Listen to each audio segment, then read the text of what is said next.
No matter what happens next season, I will manage somewhere. Charlie Nicholas, will that still be at Arsenal? I don't think so. No, we've debated Arsenal, and Arsenal in particular, a long time in this show. And I think when it's your own club, your passion runs very strongly. And it's hard, it's harsh, and it's hard. But you've got to go, you know, you can't camouflage it. And I just feel now that he looks in pain. He looks as if he's panicking about his team choices. The start of a game about 3 weekends ago, Julian, we had a shot, the backroom staff put a shot together 30 seconds into an Emirates game, and he's pacing up and down, rubbing his hands. And that's not good. I don't want to see this genius of a man being ripped apart like this. I'm not enjoying listening to it. I'm not enjoying the chat that I have to put down my balance. Last season was the first time I kind of turned a little bit to say I think it was time for change. I don't have a problem staying on. He has earned the right to make his decision. But somewhere along the line, someone has got to say, who's improving? Is the team improving? Are you getting it right? The last 3 years, I would say more so I can understand the anger, because he's had serious money. Before then, he didn't. He had to camouflage it. But the last 3 years, and Arsenal are not competing in the Champions League. They're getting there and they're not competing. Happy to be there. That's the case now. So it's not a competition that you get excited about. In the Premier League, we finished second last season, but didn't ever look like ever going to threaten to go for it. And it's been like that for too long. And I feel that he's getting far too much criticism, and a lot of the players are getting away with it. And I think it's unfair. I can understand it, and I can understand the pain and anger that Arsenal fans and I am having just now talking about it. But at the same time, I think for his sake, I want him to walk away or leave the club, humility, dignity and the glory that belongs in his office. Paul Merson, as another former Arsenal man, are you finding this equally as painful at the moment as Charlie? Yeah, because it's not nice, but it's happening every other... It's happening more often than what it did. You know, before it was sort of every now and then, but it's a lot more often now. And then when it is a lot more often, it's not good. You know, I thought Wednesday night was the first time I've seen him lost. I thought he was lost. You know, after the game, when he went into the press conference, it was, oh no, you know. And I felt sorry for him. I felt sorry for him. And people go, oh, what do you feel sorry for? He's on 6 million. No, it don't matter. He's done enough for Arsenal over the years. But times change. Times change, and that's the way it is. And, you know, sometimes the players have got to take a lot of blame as well. I don't see any players coming out. I just asked Tomo and Chaz. I don't read a lot of the newspapers, so I thought I'd better ask first. I don't see any players coming out going, leave the manager. It's us. It's our fault. They're all putting their heads down, and they're all sitting there thinking, oh, thank God it's the manager getting this stick. You know, they're letting him down. They're letting him down at 3-1. It was a good result, 3-1. It's a two-legged game played in Europe. You score an early goal at the Emirates, game on. But it goes 3-1. You don't see anybody get together and go, right, that's it. Keep it tight now. Sit 10 behind the ball. It became like a basketball match at 4-1.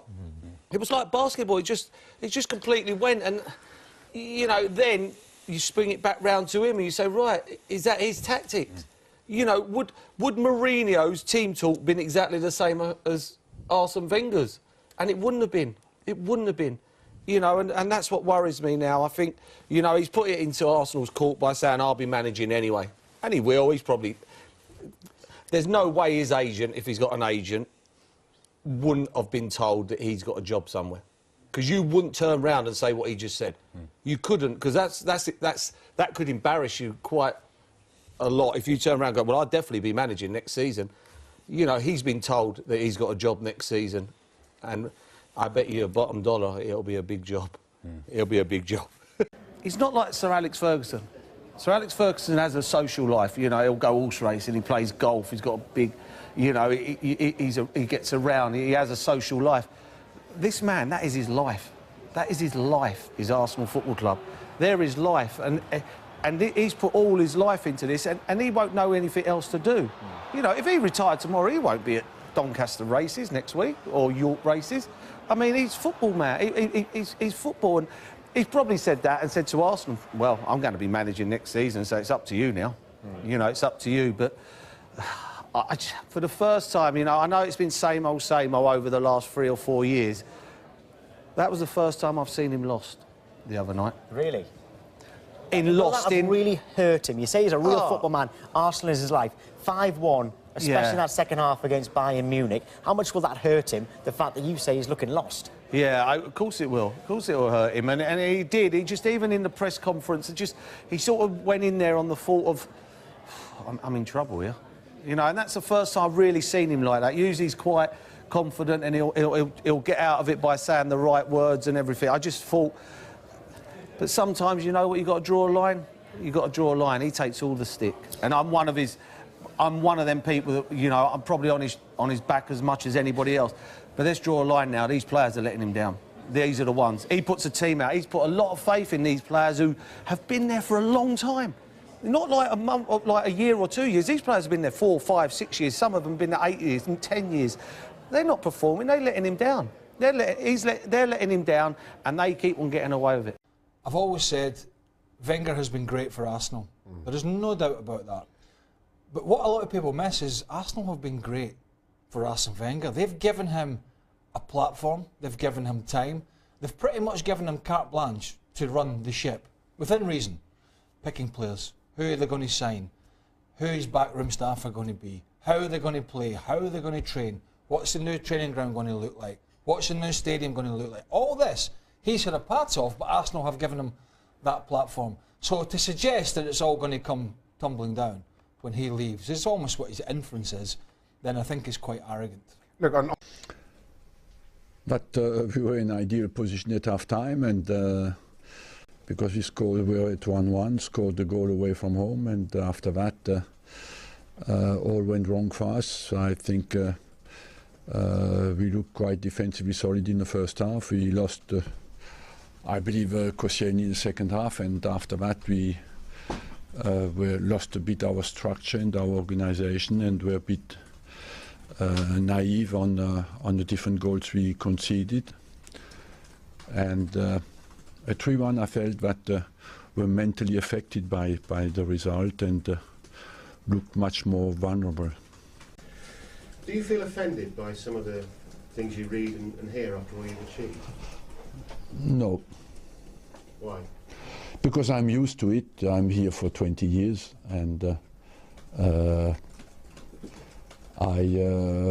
think in life it's important to do what you think is right, and all the rest is judgment. And judgment, I'm in a public job, and I have to accept that. You know what I think. I have to behave with my values and with the way I see my job, and accept that everybody can have an opinion on it. Just finally on this, Arsene, do you ever feel, because your face the other night understandably was a picture, it looked like it was pretty hard for you to take, and I'm sure it was. Do you ever feel like you've had enough? No, you know, no matter what happens, I will manage next season. Is it here or somewhere else? You know, that's absolutely for sure. But on a night like that, of course, I hate defeat, and I hate to lose games, and I want to do extremely well for this club, and I feel a big responsibility. You do not stay somewhere for 20 years and you walk out of a defeat like that and you whistle, you know. It is difficult to take, but as well, I have the strength and the experience to respond to that. Final one on the game on Monday.